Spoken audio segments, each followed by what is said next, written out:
The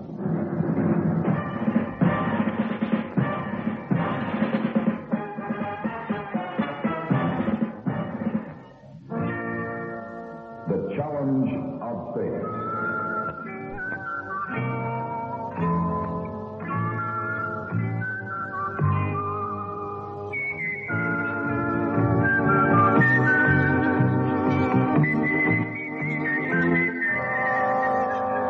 Carling, world brewers of the great American beer Carling Black Label, presents another story in the dramatic series, The Challenge of Space.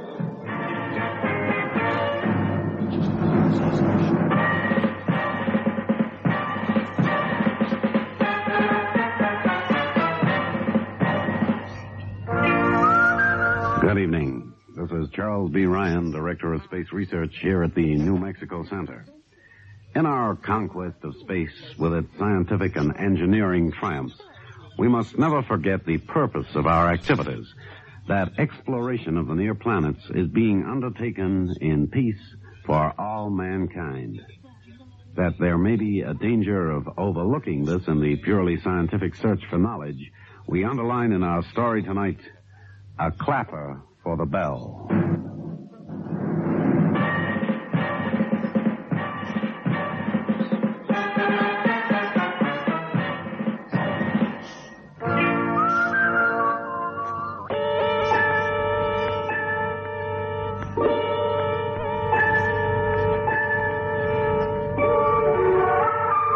One of the most unexpected discoveries to date in our exploration of the moon were the reverberations that ensued when the lunar module of Apollo 12 was deliberately crashed on the lunar surface.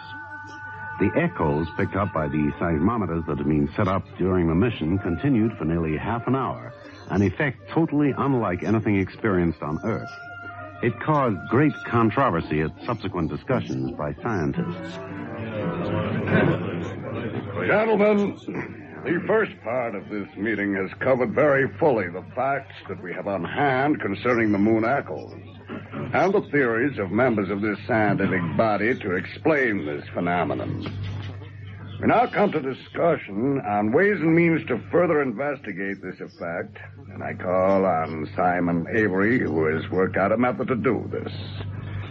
Simon? Thank you, Mr. Chairman. Gentlemen, we've all agreed that the suggestion to crash the lunar module on the moon to create a measurable man-made impact on the surface was taken in the best scientific tradition, and that its results have been outstanding. Oh, yes, right.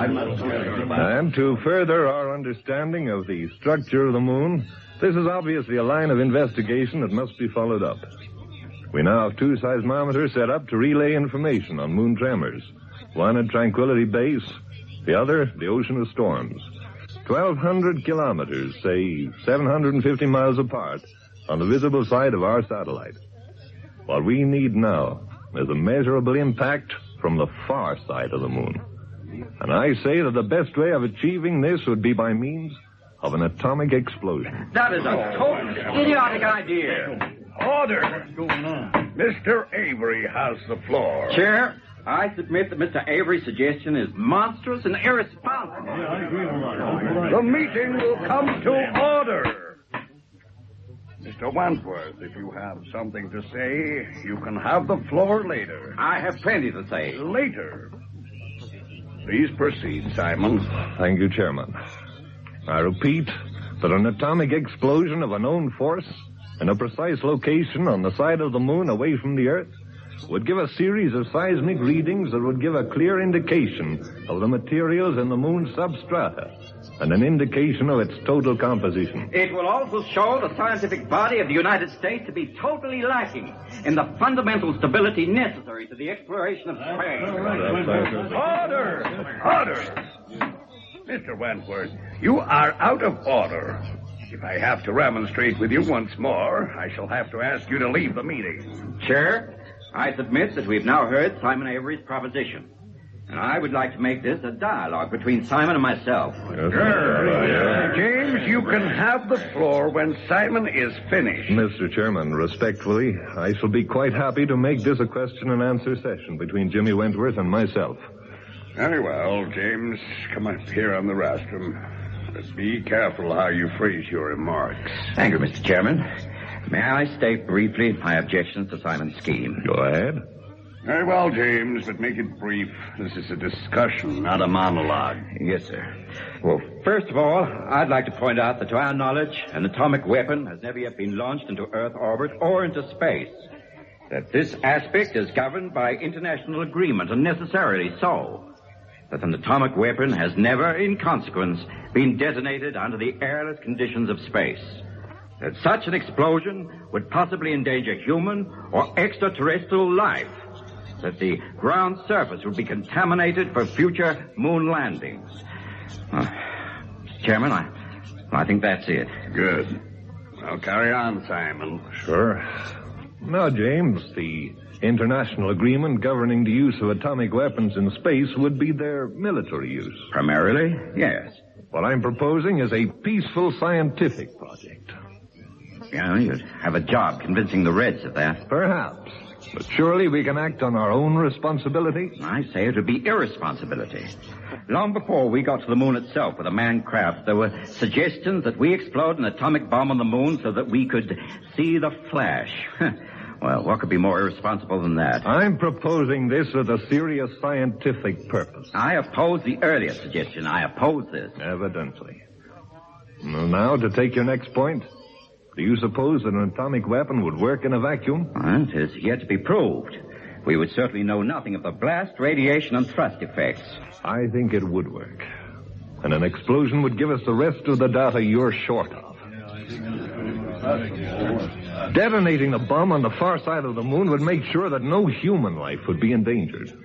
We have yet to prove that there is any extraterrestrial life. We haven't met any moon men yet. And what about contamination of the moon's surface affecting future astronauts? I fancy it's going to take a long time, at least several decades, before we'll be ready to explore the far side of the moon. Following the atomic explosion of Bikini Atoll, in less than 2 decades, life is returning to the atoll. Satisfied? Very far from satisfied. Part of man's genius has been directed towards weapons of mass destruction. Although an atomic bomb now classes as the smallest of these, it's still capable of immense damage. Now, so far, no weapons at all have been carried into space. Yet you propose using one of the most dangerous... For a purely scientific purpose. In effect, the moon gave out reverberations like a bell. What I want to do is to provide an adequate clapper for that bell. Then just make sure that in this crazy scheme, you don't sound the knell of space exploration and the whole human race. Wentworth is always opposed to this. He's been against this fight from the very beginning.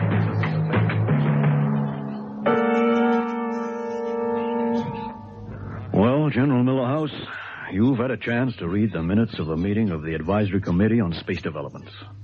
What are your comments? Mr. President, Wentworth was quite right. This proposal is irresponsible. It's downright dangerous, too. Avery has prepared his case very well, and he knows that there is no military aspect to his proposal. How much trust and understanding does he think there is in international politics? He's a dedicated scientist, General, with a single aim in view. And a majority of the committee are behind him on that basis. But have they considered the effect on world opinion, on Russian opinion? No, they don't have to. I do, and you do. So, it's over to us. Well, I say no. I asked you to come in here today because if this thing goes through, it would be up to you to prepare the nuclear device, the atomic bomb. Yes, Mr. President. And I wanted to get your opinion on the proposal. Now, you have that, sir. Yes, thank you. But we're not going to be able to stop this thing from going through. What? I know how you feel, I know. But as a soldier and one who's never taken an active part in politics, you wouldn't perhaps realize the intolerable pressures that can build up against a man in the office of president over something like this. I see, sir. I don't think you do, quite.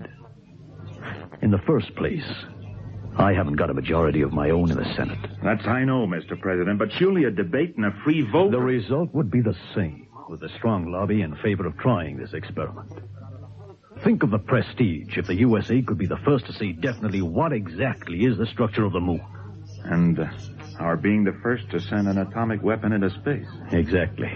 Now, if I try to throw this project out, and I don't succeed, I prejudice my entire program for the nation. Politically, it isn't worth it. I see, sir. Then it will have to go through. Reluctantly, I shall have to authorize sending a nuclear device to the moon. Now, there's one thing more. I put a call through on the hotline to the Russian premier, and I'd like you to stay for that conversation. Why, certainly, sir. There's an additional earpiece fitted to the phone. You can listen in. But I can't speak Russian. No more than I can, but the premier has an excellent command of English. Spot on time. Hello? Mr. President, we have the Kremlin on the line. The Soviet Prime Minister. Go ahead, please. Hello, Mr. Prime Minister. Good day, Mr. President. There must be something of extreme urgency afoot to justify this call. Well, it's a good thing to maintain personal contact between us. But, as a matter of fact, Mr. Prime Minister, something has come up that I would wish to avoid any misunderstanding about. It is the proposal to explode an atomic bomb on the moon.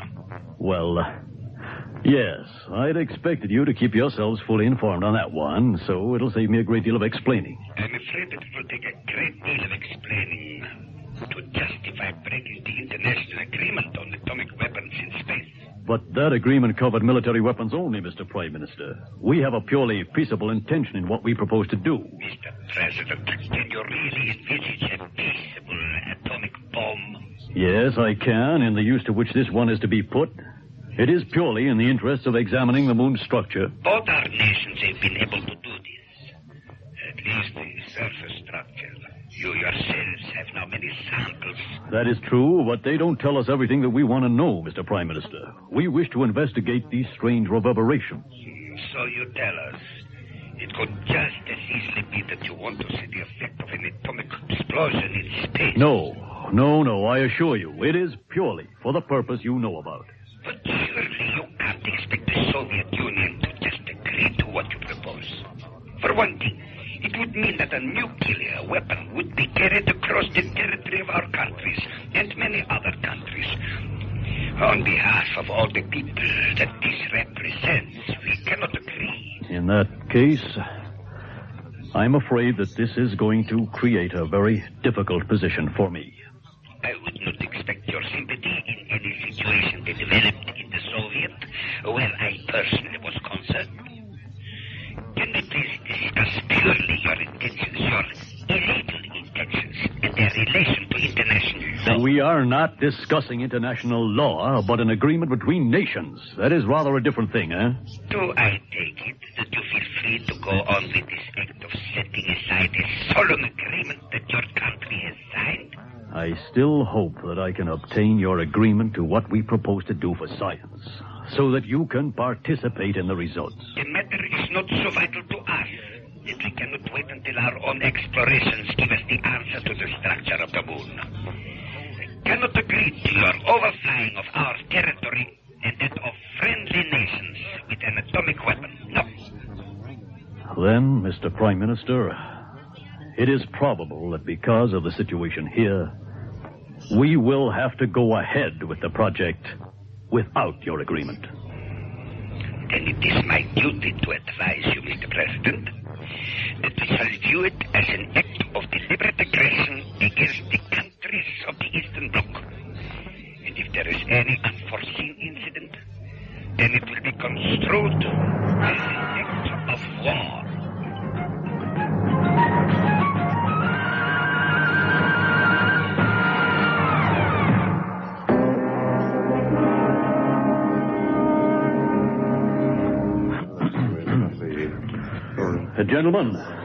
Gentlemen, as president of this country, the final decision on whether to go ahead with this moon-sounding experiment rests with me.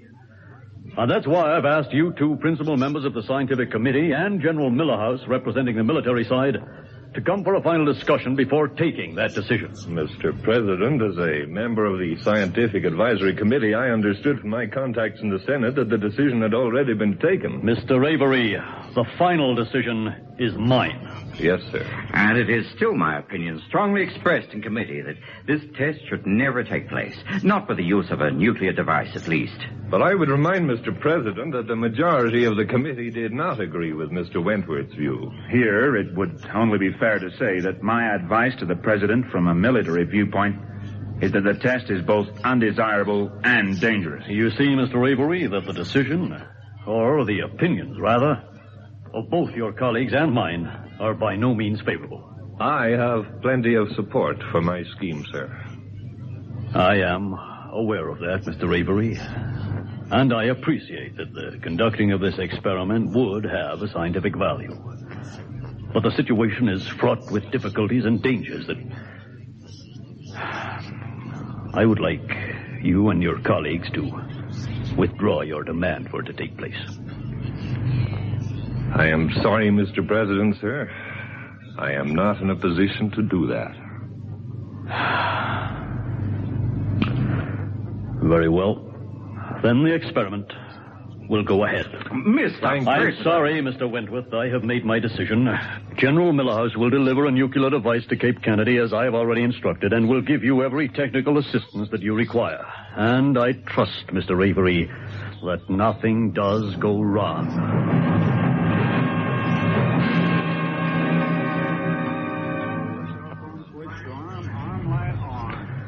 This is Alex McEwen speaking to you from the control room at Cape Kennedy in a worldwide broadcast of the Voice of America. There is an unusual element of drama here today in the launch of the second Saturn V rocket in 5 days. Because instead of the usual crew of astronauts, this rocket is spearheaded with a nuclear device.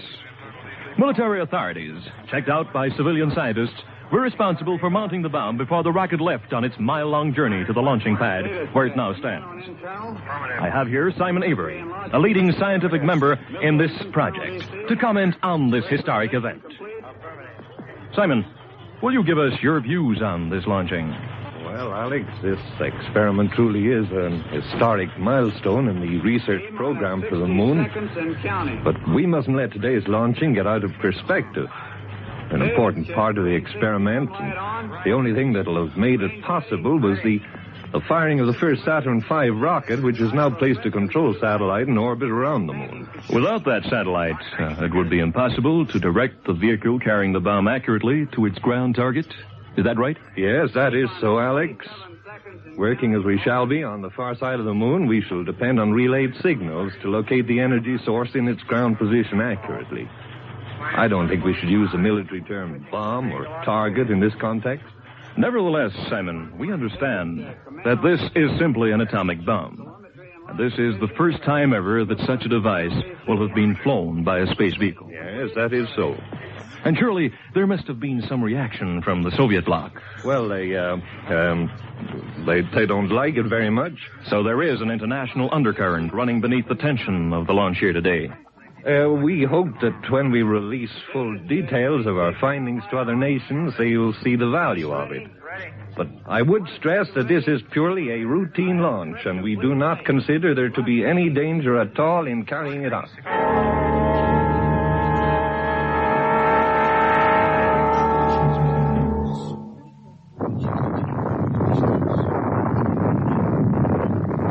We have liftoff. Yes, we have liftoff. This is the most crucial moment in the history of launchings at Cape Kennedy, when a rocket carrying an atomic head instead of a live crew leaves the pad. Any deviation from its normal flight path at this stage could lead to a fantastic calamity. But the rocket is climbing away and is just clearing the tower and tilting to its climbing angle. It would seem we have a perfect launch. And the ground crew here have never wanted a perfect launch so much. Now, as the Saturn V, with its dangerous load, dwindles against the blue sky of this lovely day, I bring to the microphone James Wentworth, one of the scientific team concerned with this venture. Jimmy, a quick comment from you. Alex, I share your relief at the clean, safe launch that we've just seen here, and I hope that the rest of the mission goes through without any hitches. It's common cause, Jimmy, that if it had been left to you and a few others on your committee, this experiment would never have got underway. Yes, it's quite right, Alex, but the final decision was taken by the President on advice from Avery and the rest of the committee, and The country must abide by that. And this is the spirit that has put a fine edge on America's space efforts. Thank you, Jimmy Wentworth. We have ignition of the second stage of Saturn V climbing towards its flight path over the Atlantic towards Earth orbit.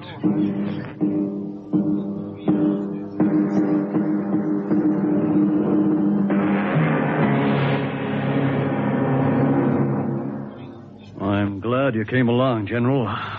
Did you have any difficulties at Kennedy the other day? No, none, Mr. President. We had a great deal of help from the project scientists and technicians there, and the whole installation went without a hitch. Uh-huh. Well, I wish I could say the same for the international situation. 3 countries dismissed our diplomatic representatives, and another 5 sent home Peace Corps workers. And the Soviets, sir? Naturally, they now reserve the right to launch their own nuclear weapons into space. Yeah, that is about our biggest loss. Can't do anything about that. And, on the home front, Mr. President? Oh, well, General, that's good news. I've been forced into this experiment, but I'll be able to hold my own with more vital issues. So that's everything at the moment. Good. Well, the capsule with the device aboard goes into lunar orbit tonight, ready for guiding into position. A critical time for both of us. Join me here tonight, then, and we'll see this thing through to the finish.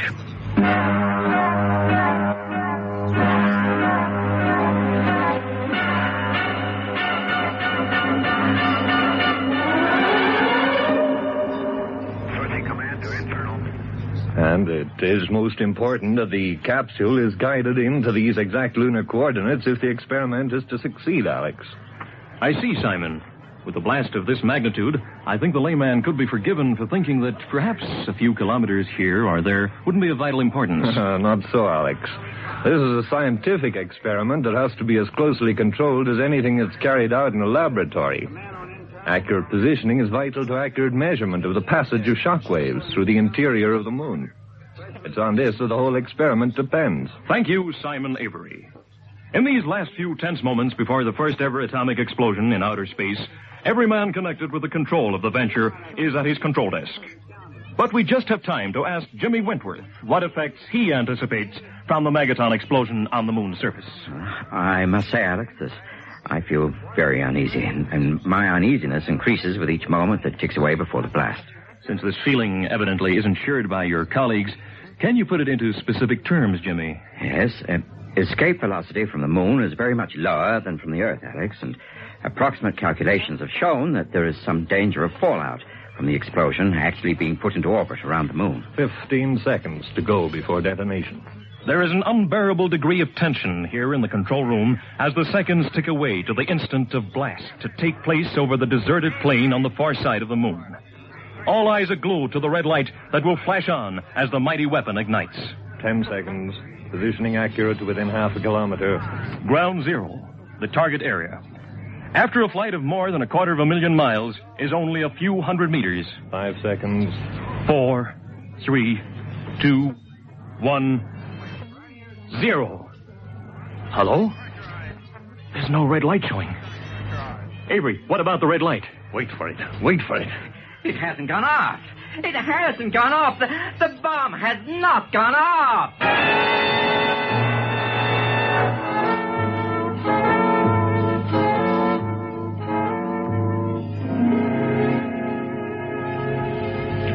And after flying a copybook mission, the device failed to ignite when within only a few hundred meters of its ground location. You did a good job, General. To your instructions, Mr. President. I suppose I was worried right up to the last moment that it would go off after all. Oh, no chance of that, sir. Not the way we rigged it. It was a genuine atomic bomb, I suppose. Oh, well, nothing else would have satisfied the scientists, sir. You couldn't fool them that way. But obviously they had no knowledge of how the bomb was detonated. Only the military knew that. And we made sure it couldn't explode. Well, it saved the day politically. So, thanks again. And still, nobody can say for certain whether an atomic bomb would go off in outer space. We can always use that as an excuse.